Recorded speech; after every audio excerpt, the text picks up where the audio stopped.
va a derramar y en algún momento creen en la meritocracia, creen que efectivamente cada uno tiene que tener aquello que consigue porque su padre lo consiguió, porque básicamente cuando hablan de meritocracia es lo que ellos recibieron en herencia, no es lo que ellos construyeron, ¿no? Entonces, me parece que eso es lo que está en la calle en este momento, y esa batalla es contra nadie, porque los otros no están en la calle. Porque los otros no salen a la calle, porque los otros no se movilizan, porque la esencia de la derecha es quédate adentro de tu casa. Entonces, como la esencia de la derecha es quédate adentro de tu casa, tenerle miedo a tu vecino, tenerle miedo al otro, la calle es nuestra. Estamos solos en la calle porque la calle es nuestra. Entonces tuvimos el 24 de marzo, después tuvimos el 13 de abril, después tuvimos la marcha obrera, después tuvimos la marcha estudiante. Yo les digo que la emoción de la marcha esa de trabajadores y estudiantes universitarias, que fue, es cierto, era la cuarta marcha de que veníamos de un mes donde todas las marchas tenían 100.000 personas, era una cosa, no se podía creer, colapsaba Buenos Aires, qué sé yo, pero yo no veía una marcha así desde del 2000, creo, esa unión, además, Macri lo hizo, Macri logró que estuviéramos todos juntos y todos unidos, digamos, cosa que me parece que deberíamos encontrar la manera de construir esa trama, sin que cada uno pierda su identidad, pero sabiendo que básicamente los que éramos felices el 9 de diciembre queremos volver a ser felices, y entonces que eso tiene que ser lo que en definitiva nos una, ¿no?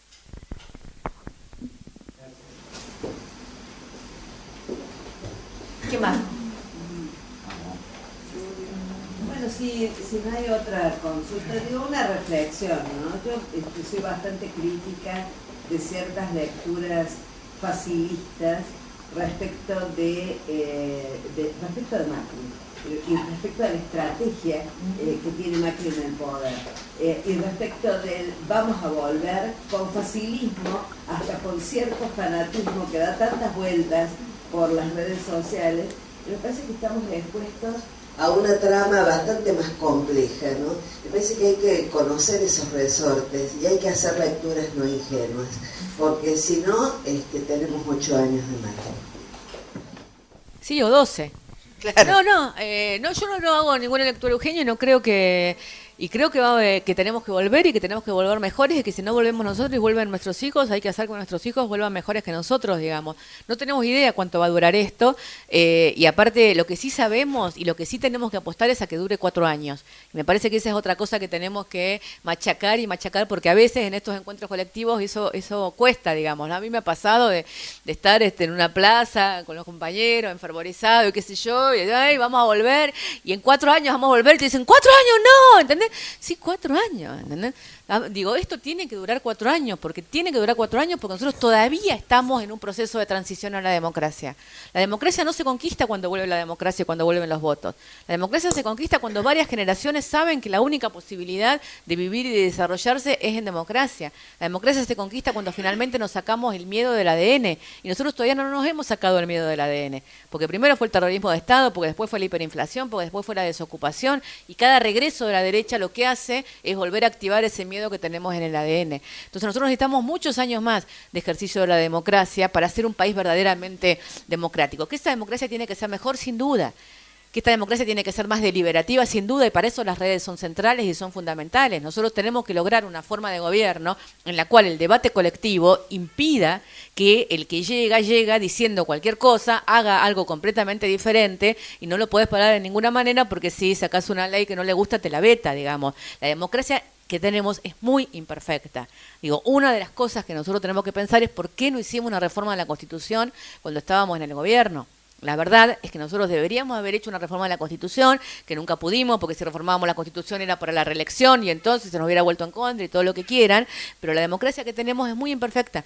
Una democracia donde llega un gobierno y arrasa con todo lo que hizo el gobierno anterior, con decretos y con vetos, a pesar de no tener la mayoría en el Congreso, es una democracia donde no puede garantizar nada. Entonces, ¿para qué gobernamos 12 años? Hicimos una cantidad de transformaciones, la gente, el 49% de la gente votó por la continuidad de una cantidad de cosas, si los que sacaron 350.000 votos más vienen y hacen lo que quieren, digamos, ¿no? Entonces, ahí tenemos una de las cosas que a mí me parece que tenemos que discutir, es hacia dónde vamos con la reforma de la Constitución para que esta democracia sea más deliberativa, sea más participativa y tenga más mecanismos de control y de castigo cuando no se hace lo que dijiste en la campaña campaña electoral o cuando se trata de dar marcha atrás con las cosas que se conquistaron, digamos, o cuando no se escucha, digo, lo que dice la gente. En el mejor de los casos, vos metés una cantidad de gente en la calle, en el mejor de los casos le va malas en las encuestas y ahí lográs que cambie alguna política, digamos, pero eso tiene que ser algo muy poderoso. Yo creo que no solamente depende de nosotros, que estos sean 4, 8 o 12 años. Digo, estamos en un momento de retroceso mundial, hubo 12 años de avance, el kirchnerismo no hubiera sido posible si no estaba Lula, si no estaba Chávez, si no estaba Evo, si no estaba Correa. Digo, nosotros vivimos, por suerte, lo que a nosotros nos pasó, y me parece que en eso estamos en una situación de una enorme ventaja con respecto al resto de los países latinoamericanos, es que es nuestra tercera oleada, digamos, ¿no? Entonces uno va a Ecuador y ve que es el peronismo. Uno llega a Ecuador y están viviendo el 45. Es maravilloso, pero están viviendo el 45.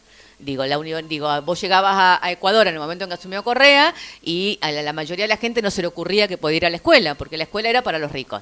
Los pobres laburaban, y laburaban en negro y qué sé yo, y los ricos iban a la escuela.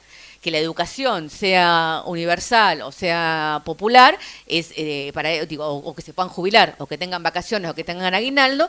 Ecuador está viviendo el 45, Brasil vivió, tuvo su momento en los 70, pero de hecho las enormes transformaciones que lleva adelante el PT durante estos años tienen que ver con el enorme atraso que tenía Brasil y ni hablar Bolivia, ¿no? Digamos, porque Bolivia tenía un atraso de 100 años con respecto a sus políticas. Nosotros vivimos el 45, vivimos los 70 y esta es nuestra tercera oleada, si querés, de movimiento nacional y popular que viene a construir no solamente transformaciones políticos y sociales, sino también un movimiento político. Por eso estamos en la calle como estamos, porque somos hijos y nietos de quienes estuvieron en la calle. Y esa es la pelea también que tenemos que dar, para que no se corte la memoria de la lucha de generación en generación, que es lo que nos mantiene vivos y que es lo que nos permite haber reaccionado como estábamos reaccionando. Yo sé, el otro día fuimos con Mariano al Pellegrini y yo le decía a los pibes, hay cosas que para ustedes hoy son absolutamente naturales, como para mí era absolutamente natural que mi vieja, que era docente, tuviera aguinaldo y tuviera vacaciones.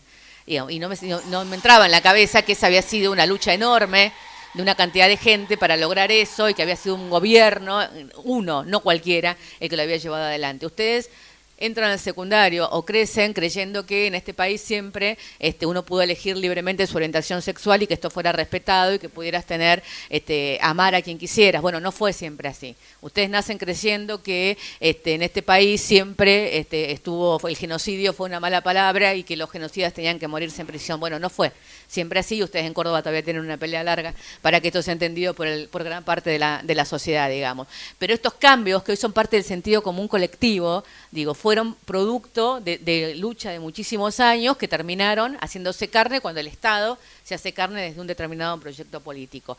Nosotros partimos de un lugar de conquista y partimos de un lugar de recuperación de derechos y de organización política mucho más alto que el resto de los países de Latinoamérica. Ahora, formamos parte, como el resto de los países de Latinoamérica, del reflujo de la derecha. Digamos, nosotros estamos sufriendo, la expresión máxima es Trump en Estados Unidos, que no creemos que gane, pero si gana Hillary va a ser una versión moderada, va a ser Bush, digamos, porque hoy al lado de Trump Hillary es progre, pero la verdad es que cuando llegue al gobierno va a ser Bush, y lo mismo está pasando en Europa y lo mismo va a pasar acá. Entonces, ¿cuánto tiempo? Estados Unidos ahora mira de nuevo para Latinoamérica y deja de mirar al este y al oriente. Nosotros tenemos que estar muy conscientes del proceso que estamos viviendo para saber que esta es una oleada mundial que puede fracasar en 4 años o no, o que puede, después de esto, que todo este desastre que estemos viviendo, yo siempre les digo lo mismo, ojo, porque yo también viví los 90 cuando el primer año parecían que volcaban, y después apareció Cavallo, y en realidad el que volcó fue el pueblo, porque la solución fue 10 veces peor todavía que lo que venían haciendo, pero para la pequeña élite, la gente que hablaba en los medios estaban perfectos, entonces con eso lograron aguantar 8 años y terminar de hacer el desastre que hicieron, digamos. Entonces también puede pasar que efectivamente todo esto sea inaguantable durante un año y que lo que venga después sea peor. Digamos, ¿no? Entonces, ahora, lo peor para nosotros a veces es lo mejor para los medios o es lo mejor para la gente que cree que porque se vaya a Miami no le importa como lo que le pasa al otro, lo que viene después.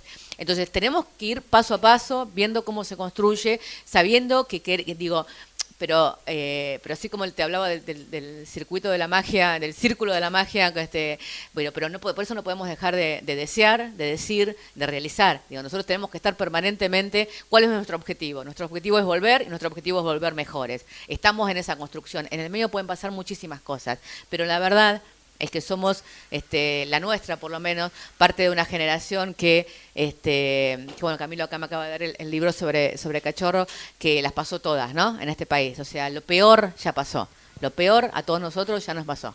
Nos mataron a los amigos, nos desaparecieron a los padres, digo, lo peor como generación ya nos pasó. Entonces todo lo que viene es ver cómo peleamos, cómo construimos, cómo luchamos, cómo cuidamos a los pibes, porque la otra cosa que hay que saber es que tenemos que cuidar a los pibes, que no pueden cometer los errores que cometimos nosotros y que no pueden exponerse como nos expusimos nosotros, y que la batalla para volver tiene que ser una batalla fuerte, firme, democrática, donde nos cuidemos todos mutuamente y donde cuando volvamos sepamos claramente que no vamos a cometer los errores que ya cometimos, para que las conquistas nunca retrocedan y sino que la utopía esté siempre en el futuro.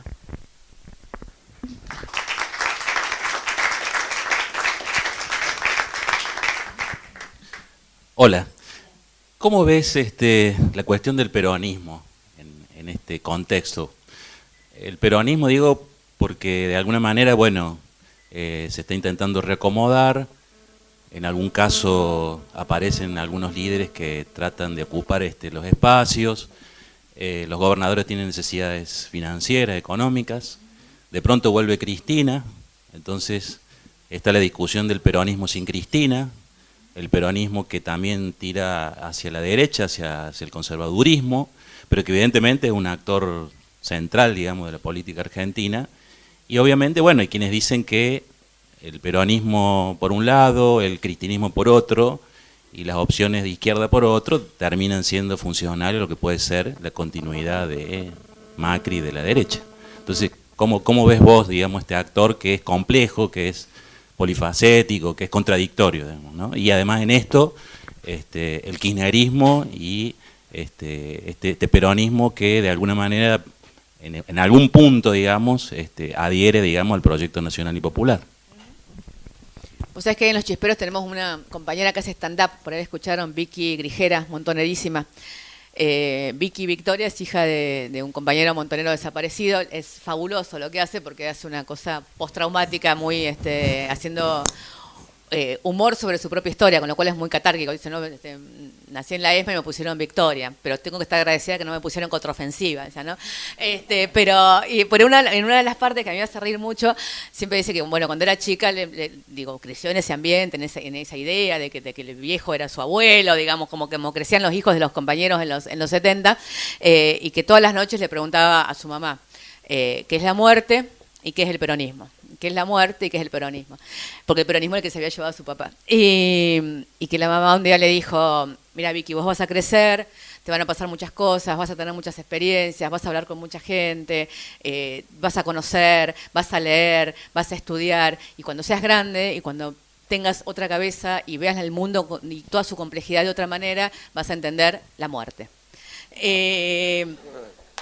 Y me va a servir mucho porque, bueno, ¿cómo veo el peronismo? El peronismo es, si hay algo que tiene que ver con la sensibilidad, efectivamente es el peronismo, digamos. Nosotros en el Nuevo Encuentro venimos de diferentes vertientes todos y de diferentes historias. Yo vengo del peronismo y vengo del peronismo por esas cosas que alguna vez en terapia he charlado, de cómo llegás al peronismo en el 82. ¿No? Explícame cómo llegás al peronismo en el 82, solo por vocación de perder, digamos, qué sé yo. Yo llego al peronismo en el 82 y el peronismo teóricamente de izquierda, intransigencia y movilización, los compañeros que salían de la cárcel, pero que terminamos bancando a Luder, obviamente, en el 83 y llorando la derrota de Luder. Entonces, en esa complejidad, y después en los 90 me fui del peronismo o del partido justicialista, así, con bronca, con odio, mandando telegrama de desafiliación y todo en el momento de los indultos, y tuvimos la experiencia del Grupo de los 8 y de lo que después fue el Frepaso, y después obviamente con el kirchnerismo volvimos todos a volver a enamorarnos de lo que creíamos que era el peronismo, digamos, y tal vez el kirchnerismo sea para nosotros la mejor versión del kirchnerismo, digamos, ¿no? Así como Cook dijo en los 50 que que el peronismo era el mayor grado de conciencia de la clase trabajadora. Yo creo que el kirchnerismo es el mayor grado de conciencia de la militancia política en las últimas décadas, digamos. Y me parece que eso en definitiva es lo que es. Después entramos en la discusión de si el PJ sí, si el PJ no, si el partido, si el no el partido, si los gobernadores. Digo, a nosotros nos pasa, nosotros nos sentimos mucho más cerca de algunos compañeros que no vienen del PJ que de algunos compañeros que están adentro del PJ. Y cómo construís, y cómo avanzás, y cómo haces para que eso digo, para además construir una mayoría electoral que te permita ganar, digamos. Y yo creo que parte del dolor enorme de este verano, sin duda, es cuando los compañeros nos decían, ¿por qué no están? ¿Por qué no reúnen el Parlamento? Que se autoconvoque, que vayan, que se autoconvoquen. Y nosotros no les podíamos decir porque si se autoconvocan, la mitad nuestra vota en contra, ¿entendés? Entonces, digo, eso que sabíamos que era así y que teníamos adentro es algo que también tenemos que charlar y que tenemos que ver mucho, digamos, porque la verdad es que en este rearmado de fuerzas políticas que sin duda hay en la Argentina, nosotros siempre tuvimos la fantasía, y Néstor también la tuvo en su momento y todo, de que había que reordenar el mapa político con una fuerza de centro derecha y una fuerza de centro izquierda en la Argentina, algo más parecido a lo que sucede en el resto del mundo, que acá eso estaba atravesado por el peronismo y el radicalismo que tenían adentro, desde la derecha hasta la izquierda, todo, digamos, ¿no? Y como dijo la presidenta el otro día cuando hablaba en el Nuevo Ateneo, digo, una fuerza política como fue el peronismo que tuvo en su seno a las víctimas y a los victimarios, digamos, y hubo torturadores que se decían peronistas, digamos, ¿no? Mientras torturaban a compañeros que se decían peronistas, digamos. Entonces, la verdad es que esas enormes contradicciones que tuvimos siempre como movimiento y que hoy, si la discusión que tenemos es si Bocio es más o menos peronista, al lado de las cosas que atravesamos en los 70, digamos, parece casi una discusión mucho más fácil de dar, digamos. Bueno, apoya o no apoya tal ley, apoya o no apoya tales ideas. Yo creo que se va a dar un reordenamiento claramente de las fuerzas políticas, no por lo que pensábamos nosotros, que lo íbamos a poder dar nosotros, sino porque lo va a dar el macrismo. El macrismo está ordenando, de alguna manera, una fuerza política de centro-derecha donde ya está el radicalismo, o buena parte del radicalismo. Parecía que el radicalismo nunca se doblaba, pero no se rompía. Bueno, se rompió. El radicalismo se rompió y ya hay una parte del radicalismo que no solo es parte del partido gobernante, sino que es la parte más funcional a la estrategia de la derecha, ¿no? Digamos, si no fuera por, las peores atrocidades que está haciendo en este momento el PRO, las está haciendo el radicalismo. Lo de Milagros Sala es obra del radicalismo. La persecución judicial a la presidenta es obra del radicalismo. Los operadores judiciales del macrismo son los radicales. Los que están llevando adelante las peores cosas en este momento de este gobierno son los radicales.